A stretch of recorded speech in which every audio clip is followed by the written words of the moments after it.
विटा शहरात स्वतःचं घर घ्यायचं आहे, स्वतःचा व्यवसाय करायचा आहे, मग विचार कसला करताय?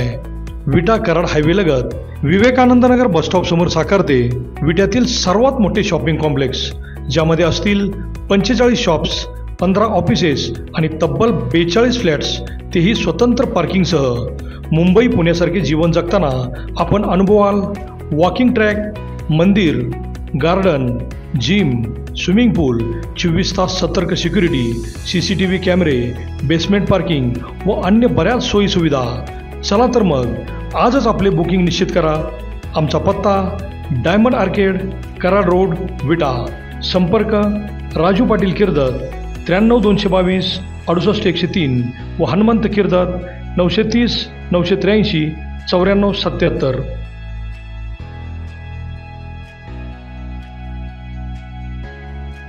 नमस्कार, प्राईम न्यूजमध्ये आपल्या सर्वांचे स्वागत. आटपाडी येथील गौतम गोपालदास आणि सौरभ गोपालदास, मूळ राहणार गोपालपूर, दक्षिणपाडा, पूर्व मिदनापूर, पश्चिम बंगाल येथील सोन्याचे दागिने बनवणारे हे दोन्ही कारागीर आटपाडीत गेल्या 25 वर्षापासून राहत होते.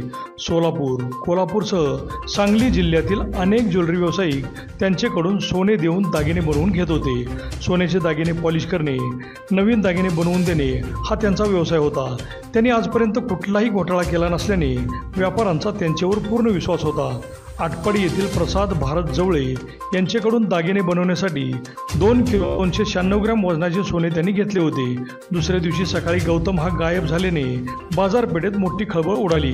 सराफांनी तातडीने पोलिसात धाव घेऊन तक्रारी दाखल केल्या. दोघे बंगाली भाऊ गायब झाल्यानंतर सोने घेतल्याचा आकडा वाढू लागला. हॉलमार्किंगसाठी घेतलेले सोने 31 ऑगस्टला सराफांना तो परत करणार होता, पण त्याचा मोबाईल बंद आला तर दोघेही कुटुंबासह फरारी असल्याचे समजले. सराफ पेठेत शुकशुकाट पसरला असून संपूर्ण तिन्ही जिल्ह्यातील बंगाली कारागिरांकडे काम द्यायचे बंद झाल्याचे समजते. 25 वर्षे राहिलेला व प्रचंड विश्वास संपादन केलेला बंगाली कारागीर पसार होऊ शकतो यावर कोणाचाच विश्वास बसला नाही.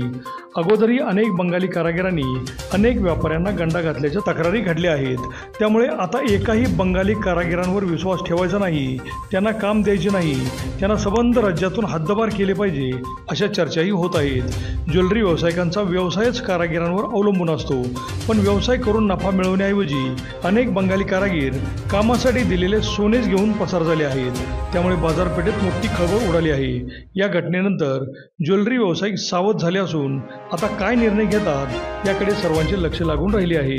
अभिजित शिंदे, प्राईम न्यूज, विटा.